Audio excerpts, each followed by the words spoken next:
Welcome to the Bullpen. We go live every single Tuesday to talk about everything I've learned about sales, sales teams, how to get more product, how to increase your revenue. And today I have a question for you. What if I told you that you are talking too much when you're trying to sell something? All right. So this sounds kind of crazy because, a lot of people, especially new salespeople, they come in, they're like, oh, well, I got to describe the product. I have to explain all the different ways we can benefit the customer, all the different features, all the benefits associated with that. I have to talk in the sales process. But what if I told you that that's not true? What if you could flip that on its head and actually talk about 20% of the time in the conversation and get way more results? So today what I'm going to do is I'm going to break down this, novel concept. And because as we get into it, you're going to realize that a professional salesperson, a pro, they're using exactly what I'm going to be walking you through today. And the amateurs, the new people who just haven't been trained the right way, they're going to be talking way too much. And, there's a saying in sales, you talk yourself out of the sale. And that is so true. The more a salesperson talks, the less in control of the conversation they are, and the less likely they are to actually close the sale. So let me break down exactly what I mean, what this looks like in all the different stages of the conversation of a sale, and then it's just going to be 100% apparent what I'm talking about here. Okay, so in a sale, we're going to have a number of different stages or steps in that conversation. Because, when we're talking with a brand new customer, we don't know anything about them. And, about a couple months ago, I came up with an interesting example based on my own experience. And I think this fits right now. So I was looking for a gym close by to the office here so I could pop in during the day and just power through a workout, then come back to the office. So I walked into this one establishment. I was greeted by the front desk staff. They grabbed the salesperson, and right off the bat, all he did was took me on a tour of the gym, talked about all the different stations and why they're amazing, and then walked back and then pitched me the price and then expected me to buy. That is what most people do in, I would say, the majority of sales conversations when they haven't been trained the right way. And let me just explain why that doesn't work. Well, number one, he had absolutely no idea what my goals were. He had no idea why I was looking for a new gym. He had no idea what I liked or didn't like about previous gyms or previous workout routines. He had no idea what I was after, what was important to me, what wasn't important to me. He was basically going in cold. There was no foundation there. So as he was giving me the tour of the gym, he was talking about stuff that wasn't even relevant to what I was looking for. He was trying to sell features of the gym, equipment or areas of the gym that I had absolutely no interest in using. So put yourself in the shoes of the customer or the prospect. I'm going around this gym. I have an idea on what I'm looking for. I know what's important to me, but the whole pitch was not focused on what I wanted. It was about what that guy, the salesperson, what he wanted to talk about, what he assumed that I was interested in. And it was totally off base. So whenever we start a sales conversation, we have to start by learning about the prospect, learning about the potential customer. Because if we don't do that, your pitch isn't going to land.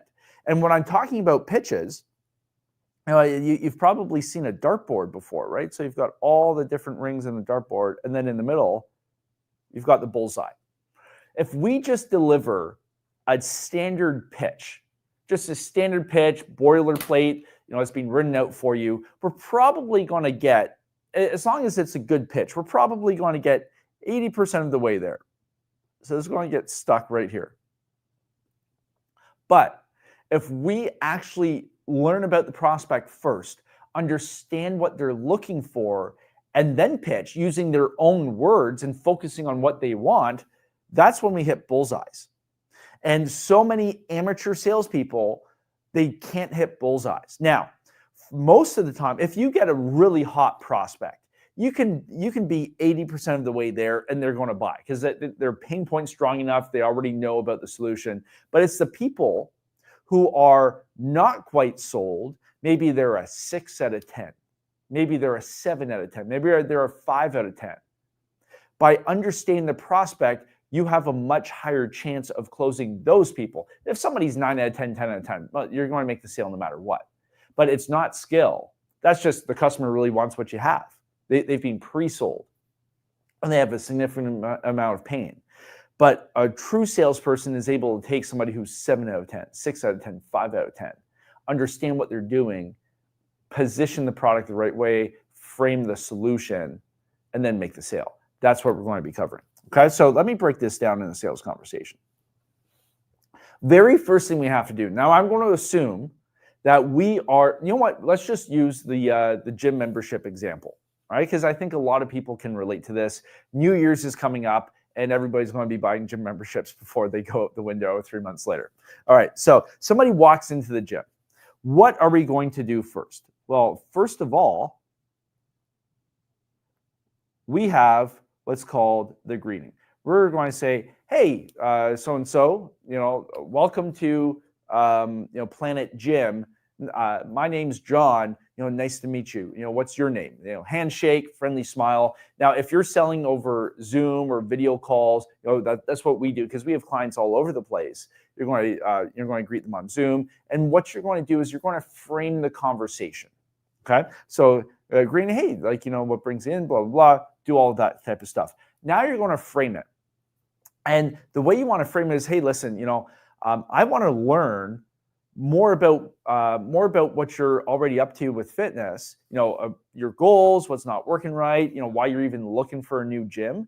And, once we can figure that out, I'll be able to, offer you a customized solution that's really going to help you achieve your goals. Does that sound fair? Yeah. Okay, great. Awesome. Now you're going to so we move from greeting to frame. Now, this is the top part of the call. Now, we do a bunch of outbound as well in different parts of what we do. So this part, if you're smiling and dialing and doing a lot of outbound, this is going to be done on the phone. Hey, John, it's Seth calling from XYZ company. How's it going today? Hey, great. Now, hey, John, now if you recall, you opted in to learn more about this product. Does that ring a bell? Oh, yeah, for sure. Okay, great. Well, what I found works best for these calls, blah, blah, blah. You do the frame and then you get into the main part of the call. So this happens that you can use this if you're walking in, if you have a prospect walking in from the street, or you can use this if you're smiling and dialing. If you have an inbound call, it doesn't matter. We still have the greeting and then we frame the call. Because the frame is important. Because if you don't frame the call, the prospect isn't, preconditioned to understand what's coming up. If we're just having a nice conversation, the prospect in their mind could be like, oh, this is a really nice guy. But if you frame it properly, if you frame this conversation the right way, hey, I want to understand what you're doing now, your goals, what's not working right. Okay, great. Now you're basically telling the prospect, I'm going to ask you a bunch of questions so it's not odd or unusual. And then, hey, I'm going to based on that, I can offer you a customized solution that's really going to help you out. Okay, great. So the prospect knows I'm going to get asked a whole bunch of questions. Then he's going to use that to offer a custom solution. Perfect. Okay. So we've done a little bit of talking in the front here, right? Because we're greeting them and then we're framing the conversation. Now we're going to move into the most important part of the call, which is discovery. Discovery is crucial because, I use the example of me walking into that gym and the guy just starts pitching all these features about the gym that weren't relevant to me. This is where you really understand the prospect and what's important to them. So with discovery, this is where we have to shut up. We ask one question and then we want the prospect to talk because we're just taking notes. We're understanding. So the best example for this is pretend you're a doctor, okay? a prospect, somebody who's sick comes into the doctor's office. A doctor's not going to prescribe medication or put a cast on their arm until they ask a bunch of questions. Do some investigation. Oh, doctor, my head hurts. Oh, okay. Well, when did it start hurting? On a scale of 1 to 10, how bad is the pain? Where is the pain in your head? Has this happened to you before? Are you able to sleep? They're going to ask you a bunch of stuff. Now, once they do that, they're going to be able to offer you a solution. Hey, like take this medicine, or hey, let's do some x-rays. Let's do some ultrasounds. Oh, based on these results, this is what we're going to do to solve it. You have to be in a cast for the next 5 weeks. We accept the solution because the doctor's done the homework and we trust that he's an expert. The same thing applies to selling. If we ask relevant questions, our status in the conversation, we prove our expertise because we're asking the right question. If you walked in the doctor's office and the doctor starts asking you about the last time you changed your oil, you're going to be like, oh, who is this guy? But the doctor's going to be, if the doctor asks you the questions you would expect to be asked about your problem, well, you just end up trusting the guy even more. And that's what we're looking for here in discovery. So we want to nail a couple key things here. So with discovery, we want to find out what the big problem is they're looking to solve. Why are we talking right now? What's not going right? Okay, so we're going to solve the problem first. What's wrong? What isn't working? Why are we talking? Why are you looking for help? What's the problem? Okay. After we figure out the problem, we want to dig deeper. Okay, so this is where a lot of amateurs go wrong. They ask the prospect, so Mr. and Mrs. Prospect, like, what's your big problem right now? What's the biggest challenge that you're facing? And the prospect says, oh, well, it's whatever it is. It's financing, whatever the industry you're in. And then the person goes, oh, awesome. Well, we can help you with this. And then they start pitching. That's not what you want to do. You actually want to go 3 to 5 layers deeper. Think of the movie Shrek.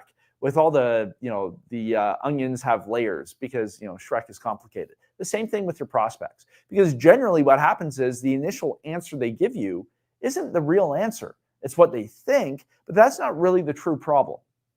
So I'll give you an example. So one of our services is we consult and coach events and conferences and workshops and turn them into $1 million events. That's what we do. So when we're doing our discovery conversations, we want to find out what's not working in their event. Why are they looking for help? So somebody may say, oh, well, what's your problem? Sponsorship. So they're having trouble getting sponsors for their event. If we just left it there, I don't really understand what's going on. They think it's sponsorship. I kind of know the theme of the problem, but I don't understand what the problem actually is. So we have to ask more questions. Oh, well, what do you mean? What do you mean when you say sponsorship? Or tell me more about that. Oh, okay. Well, can you explain that a little bit more? What specifically about sponsorship? You want to go so much deeper because that's when you can identify one single piece of that theme of sponsorship of what's not working. It could be that they don't have an outbound system to generate leads. Maybe they are having conversations, but they're not closing them. Maybe they don't know how to price their sponsorship. There's so many different things that could be under that theme of sponsorship. But if all we do is talk and start pitching as soon as they give us that answer, we're not going to be able to serve that customer. And we could end up like that guy who was pitching me the gym membership. We could end up talking about something that's not even relevant because we didn't take the time to ask. All right, so we figure out the problem. And then we have to figure out the cost of not fixing that problem. What happens if we don't solve this problem? So going back to the gym example, what happens if you can't find a gym? What happens if you end up in a gym that you hate? What happens if, you stay at your current gym where, you're waiting in line for 30 minutes just for a squat rack? We have to ask those questions so we can understand what's at stake. Because in a sales conversation or in the sales process, we have to understand what are the motivators there. We have carrot and we have stick. The stick is the pain. And people run away from that pain. They want to escape the stick. But then on the other side, we have the carrot, the food that's dangling in front of the rabbit that they're going to run towards. With the cost, that's the pain. That's the stick. What is the cost of them not fixing this problem? If the answer is, oh, well, like I'm pretty happy with my current gym. I don't really see a reason to move. I'm just kind of snooping around and just want to see what you guys are doing because I like your sign. Well, at least you figured that out early in the conversation, and you can appropriately dedicate the time and effort to that prospect. But if the person's saying, hey, listen, I've got, I'm getting married in 5 months and I'm unhappy with my weight, but, my current gym, it's packed. I can't get the exercises in. I only have, 60 minutes to do my workout. I spend 40 or 50% of my workout just waiting for equipment, and I'm super stressed because I want to look good for my pictures. That's a great cost. So if you compare the two prospects, which one is going to take action and actually invest in your product or service? In this case, a gym membership. Obviously, the person who has the timeline and the goal and they're motivated. That's what we're looking for. So we have the problem, we have the cost. Now we want to figure out what type of solutions are they looking for? Have they looked at, you want to find out, have you looked at other gyms? You want to find out who else they're talking to. Have you talked with other gyms? Have you considered any other fitness activities? Maybe they're looking for a home fitness trainer to come visit them in their house. Well, in that case, you want to identify, what it is that they're considering. Maybe they're looking at 5 different gyms. Well, that's good to know if you're looking to pitch. How many gyms have you looked at so far? Or do you have any other appointments set up today? You want to find out. If you're selling driveway paving, you want to ask, well, hey, have you received any other quotes? Oh, awesome. Well, what companies? Oh, well, because you want to know what you're up against with the prospect. So you can tailor your pitch and your presentation to exactly what's going to give the prospect the most information and education that they need to make the right choice for them. So we want to find out about solutions. Then we want to find out about their goals. Now, in this part right here in discovery, the prospect should be doing 80%, if not more, of the talking. You, as a salesperson, should be doing 20% or less of the talking. In discovery, and this is what I find a lot with new salespeople, with people just getting into it or amateurs who haven't been trained properly.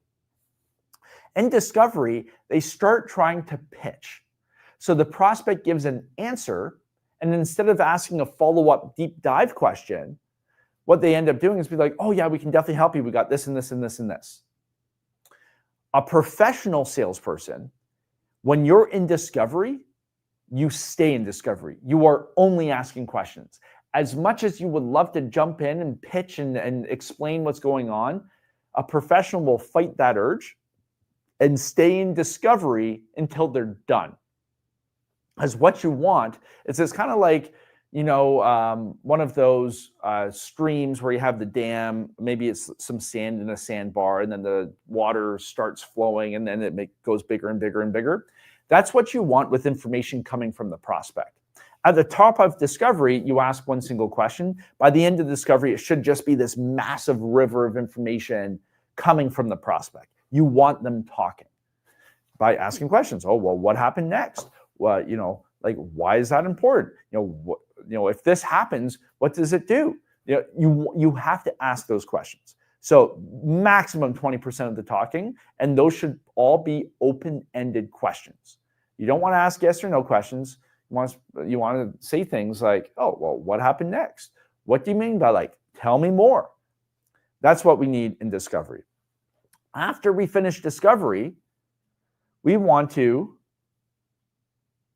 transition. When we transition,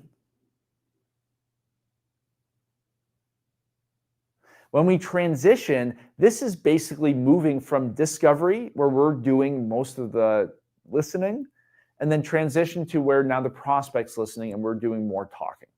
Because if we just go from discovery into the pitch, it's kind of awkward. Like it's just that icky feeling where, oh, hey, I'm just asking you a bunch of questions and now I'm like trying to jam it down your throat. So what you want to do in transition is you want to say, hey, listen, Mr. and Mrs. Prospect, remember how you told me this? Well, hey, like remember how you told me this? Well, this product, this service, this company is the perfect fit for you. Remember how you said this? Well, this is boom, reason 1, 2, 3, short and sweet. So what we do in our transition, so let's say we're filling up our conference and selling conference tickets. What we say is, hey, John, based on everything you just told me, this conference is definitely a perfect fit for you. You mentioned that you're looking to learn whatever it is, this and this and this. Well, that's exactly what we'll be covering at the conference. So let me just give you a brief background on what's coming up. Does that sound good? Perfect. So what we're doing there is we're giving them context as to why we're going to propose that solution. And then we're going to ask permission to sell. We always want the prospect to be in the driver's seat every time we start selling. So if we just move from discovery, and this is what a lot of amateurs do who talk too much. They go into discovery, they ask one question, then they start pitching. The prospect hasn't told them they're okay with that. The prospect should never be forced into a situation because that's yucky. That's yucky sales. What we need to do is we need the prospect to be on board with the entire process. So we ask. So before we go into discovery, we frame it and we say, hey, does that sound good to you? Yeah, perfect. Let's go. Awesome. After discovery, we transition. Hey, let me just give you a brief background on what's coming up. Does that sound good? Prospect says, yeah, for sure. Fill me in. Perfect. They're a willing participant. Now we get into the pitch. Now in the pitch, this is where we're going to do a lot more talking, but the prospect still has to be engaged. So all the way up to the pitch, again, 20% of us talking, 80% or more of the prospect talking, minimum and maximum. And every single time, if we do a call review, if somebody's having trouble selling, it's because we did too much talking here. Way too much talking. I would much rather see discovery take, 3/4, 75% of the sales call, and we do a quick pitch, but that pitch lands. But the problem is we end up in these calls where, the salesperson is pitching for 3/4 of the call, and we only do a quarter discovery. That's not enough. It should be flipped the other way. The prospect should be doing most of the talking in the conversation. Now in the pitch, what we're going to do is we're going to use what I call a pitch sandwich. So a pitch sandwich looks like this. Number one, we say, remember how you said. So ... So it's like, so we transition. Now we're going to start to pitch. Hey, John, remember how you just told me that you're having trouble? What is it? Hey, John, remember how you just told me that you're having trouble with like waiting in line for about half your workout, and it's like pretty frustrating for you because you're just standing there, right? We're going to use what we learned in discovery and start framing our pitch this way, okay? Now we're going to present the unique mechanism. So this is what you have, what your service offers that's unique from everybody else. So in a gym example, I don't know what they would do, but it would be like, hey, John, well, that's actually why we have our lifter zone where we guarantee that we have a squat rack available for anybody who uses it in 5 minutes or less, right? Whatever that unique mechanism is. Now you're going to explain how that helps. So it would be like, hey, John, so as soon as you watch, so the way this zone, I'm just making this up, the way this zone helps is as soon as you walk in the gym, you scan your pass and you can actually press on the screen what equipment you are planning on using that day. And our AI mechanism will automatically ensure that one of the squat racks is open. And when that happens, your watch is going to flash and let you know it's available for you with 5 minutes or less. We guarantee it, right? You're going to explain how that mechanism will help them. Then, last but not least, you're going to explain the benefit. So this is what this means for you. So John, what this means for you is instead of waiting for, half of your workout and just standing there collecting dust, you're going to be able to come in, get your workout and be a lot more efficient, but more importantly, you're going to be able to hit all the muscle groups that you want to hit and not have to substitute and have those substandard workouts, because that's not what's going to get you absolutely chiseled for your honeymoon, right? Whatever it is, you're going to do the benefit. So hold on, I just misspelled benefit. Benefit. There we go. So that's what I call a pitch sandwich, because I enjoy eating food. Now, the cool thing with the pitch sandwich, I'll just leave it like that. So the cool thing with the pitch sandwich is you're going to stack these sandwiches on top of each other. So you're going to do that with the first main point that you want to solve with what you discovered in discovery. But then after that, so after you do the first pitch sandwich, you're going to say, hey, John, does that make sense? Or, John, can you see how this can help you get better workouts in? Oh, yeah, for sure. Okay, cool. Well, John, and then you go on to the next phase. So if your product has stages or your service has stages or a progression of progression, you're going to identify that. So, hey, John, once we get you on the right equipment in the right amount of time, remember how you said that you're kind of new to working out and you need some help? Oh, yeah, I remember that. Yeah, for sure. Well, that's exactly why we have our trainer buddy system. I'm just making this up. Right? So I introduced that USP, unique selling mechanism.